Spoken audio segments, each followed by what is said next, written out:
Good morning everyone, welcome to Life in the Philippines. I'm here in the place of property of ni Ma'am Emma. Then, okay. You Ilyo. So, meron na kami tinatanim dito sa gilid.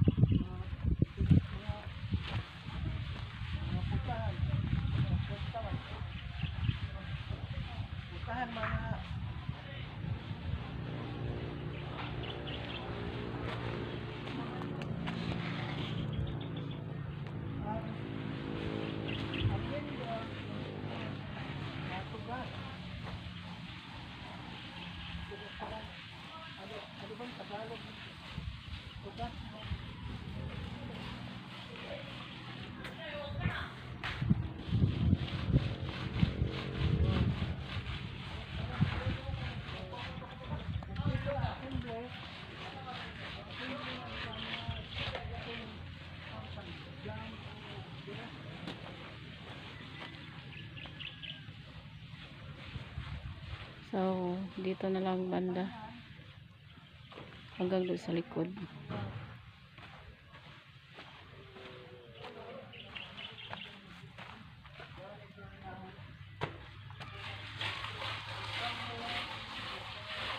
Pila gunay sukat aning balaya kuya? Pila na dyan? 30? Ha? 30 na dito bro? Oh, 40 rin. 30 no? 40, 30? Ang floor ane? Oh, 30 nga rin. 40 rito. Okay.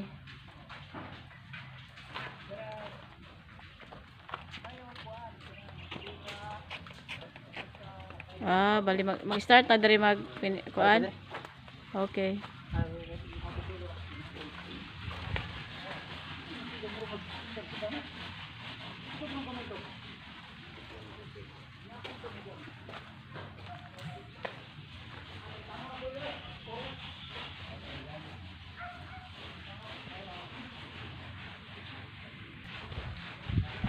Aman.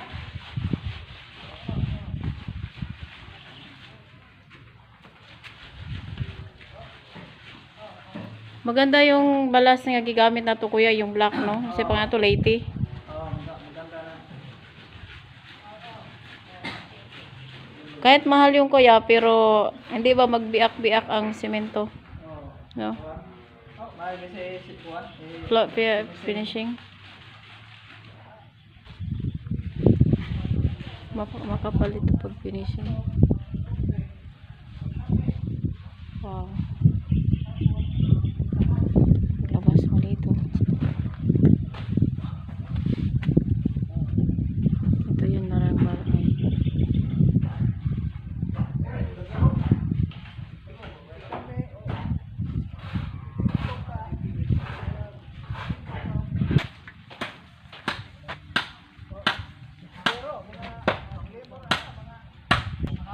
So, yan, start sila magtrabaho dito. Then, ito yung paligid. Then, pupunta ako sa third property. Dito, ito na yung road. Kung saan dadaan ang gagawa ng private road dito. Then, dito sa kabila is mabili din yan sa isang viewers. Then, papatrabaho din to soon. Tuntahan ko muna yung mga kabataan dito kasi meron din silang work ngayon. Si Janjan, si Pidu, si Wingwing, si Maymay. Dito.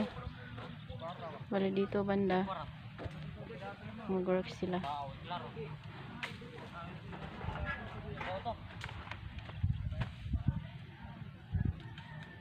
Okay. Maging private road na yan dito. Maging trabaho na. Pero ito na yung daan. Going to Barangay Road. The highway.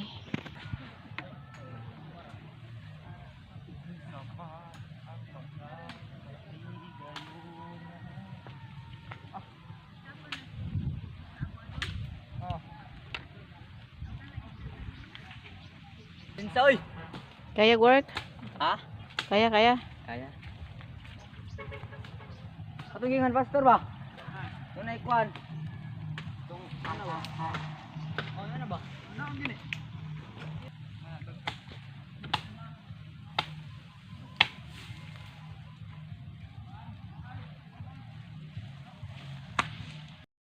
Hi ma'am, good morning.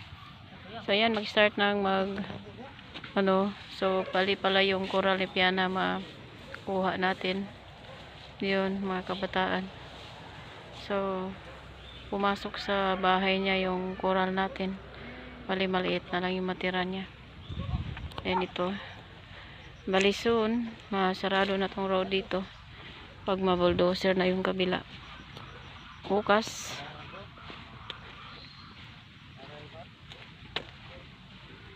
Gusto grabang signal po daan ni Doy.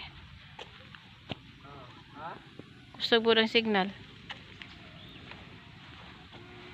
So ito yung karaan na road. Then yun nga po may kawayan ito. Ha? Ha?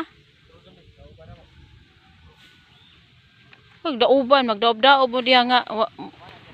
Basa-basa pa siya. Then hanggang dyan. Ito yung kawayan. Tama ma'am. Yung ano natin, yung kawayan pala. Kasama ito sa pag-fence natin. Sakto. So ito yung road. Yun. Bali may darating na geodetics mamaya. Yung surveyor. Magdala ng pangalan nito. Magdala ng mark or yung muhon. So dito pasok ako.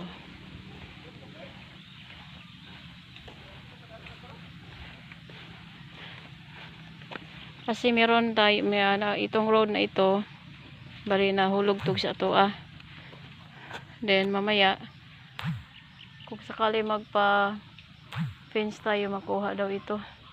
Bali ang road doon yan sa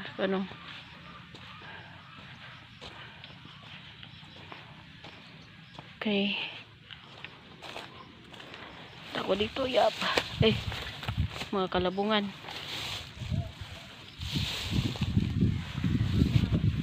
Okay. Dapat PC dari dong So yun. So yung kahoy na yan. Ito yung kahoy na ito. Yung may blue bead.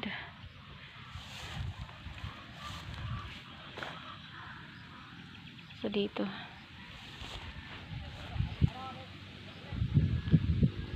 Yung pagitan. Atin tong tawag na to, pine tree.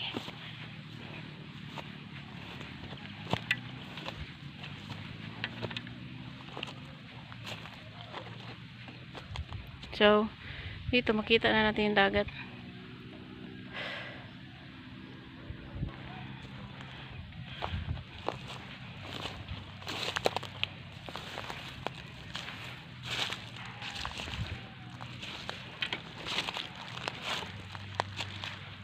Yan.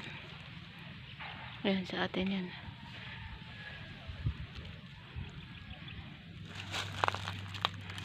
Dito ako sa isang property. The third property ni Ma'am Emma. Yan. Merong dito. Ganyan na kahoy. Yan. Yan. Siya. Then nag-start na ngayon nag-work, nag-trabaho yung mga kasamahan. Tapos dito banda makita mo yung dagat. 1 meter na lang going to highway. 1 meter. Wala lang. Basta malapit lang doon. Diyan na sa baba. Ayan. So overlooking dito banda sa lugar na ito. Then fresh ang hangin. Para yan nga mabungkag yung mabungkag yung buhok mo pag andito ka. Tapos pag malakas ang ano. Then pag nasa labas pag dito ka sa bukid na ito is ano ba yung hindi mo ma-feel yung may mga ano masamang hangin, kundi maamoy mo dito yung masarap na hangin kasi maraming mga kahoy. Kaya dito sa amin kasi sa Bohol, dito sa Burgos, pinarahan kami dito, safety kami dito dahil ang aming malanghap na hangin is presko. Ayan nga, ano siya, ngayon makikita mo yung kalangitan. Yan, so yan, tapos makita mo yung mga island dito, makita mo yung Alomar Island, Nasingin Island, Banacon Island, then yun nandoon banda dito is ano yan, doon sa church ni Pastor Joel, Toy-Uran Island. Maraming island dyan banda. Ayun, maganda dito na kung sakali man may ano ka, gagawa ka ng payag-payag. Sabi ko kay Pire, pwede mag ano pero okay na din to. At least may kahoy kaming ganito, first time meron kaming kahoy na ganyan. Pwede din pala may mga itatanim kasi may maliliit, or nakadepende din siguro kung saan sila nabubuhay. Okay, yan. So nagtrabaho na sila ngayon dito, nag-umpisa na. Kaya yun, thank you. Alis muna ako. Punta muna akong town sandali. Ayan, ginamit ko yung helmet ni Pere dahil si Pere is nagtrabaho siya, so ko munang gumamit. So yan lang ang aming update ngayon sa third property ni Ma'am Emma. Hello po Ma'am Emma, thank you so much ma'am sa pagtitiwala po. Thank you. At punta muna ako sa road, meron akong aabangan na motorbike. Abangan ko si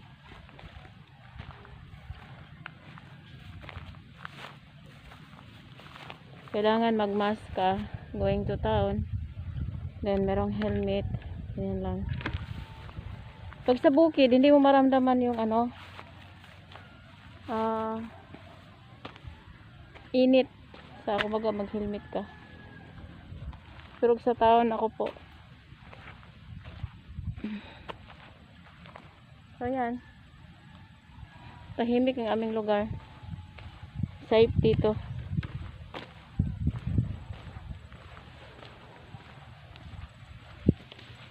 Maglakad-lakad muna tayo pag going to down, going sa going road. Yan.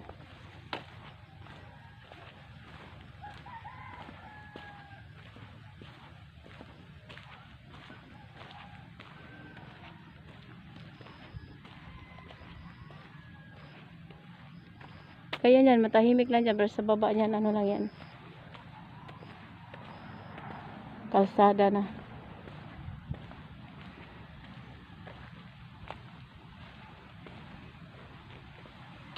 Yung dagat.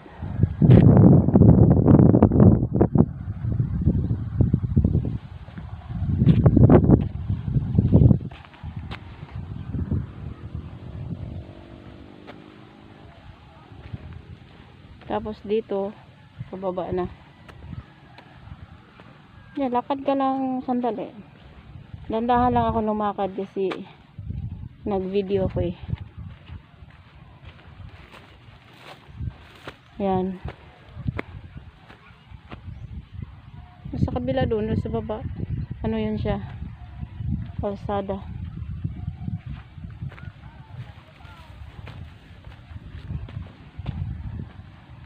Nahinay na ako.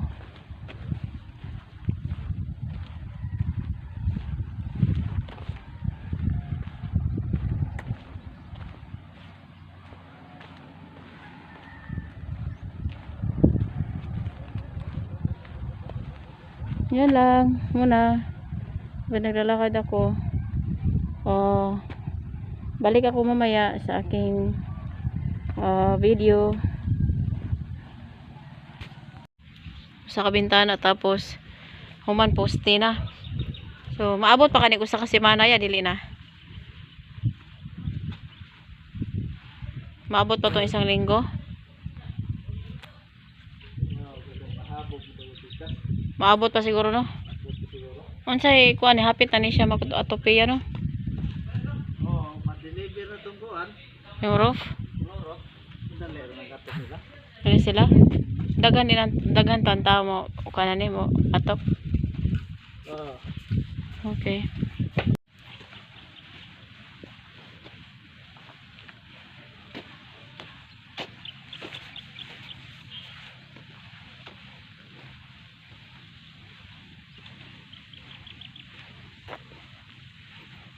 So ito yung mga mark, yung mga mohon.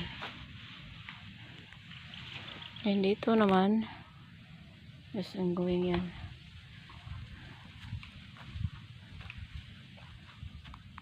Tapos linisan din yan hanggang doon sa highway, doon sa road. And dito na sa amin, pagitan dito yung mohon na yan hanggang dito na. Mali ito yung daan, nakuha na namin. Yun. Sinunog para yung gumagapang na ahas hindi makatakas.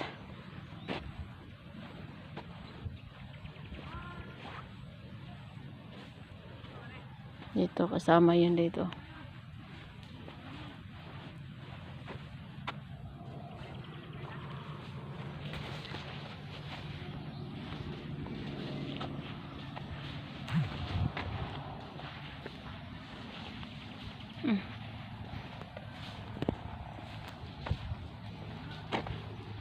Bali dito napasok yung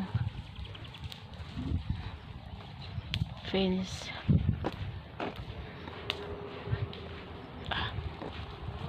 Yan, mga kugod.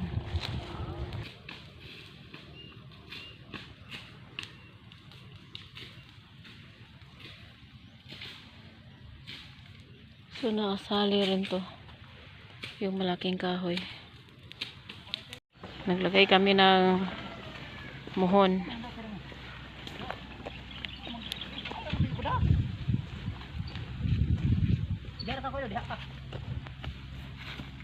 So ibig sabihin kining kahoy atuan eh. Ha? We. Okay, very good. So katong pine tree atua po to. So nagdala sila ng para imasa. Gumawa si Piri ng sarili ng mga muhon pa para sure.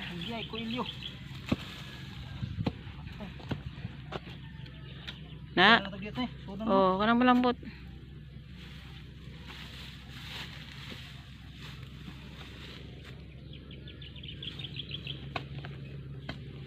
Kada ko maligi.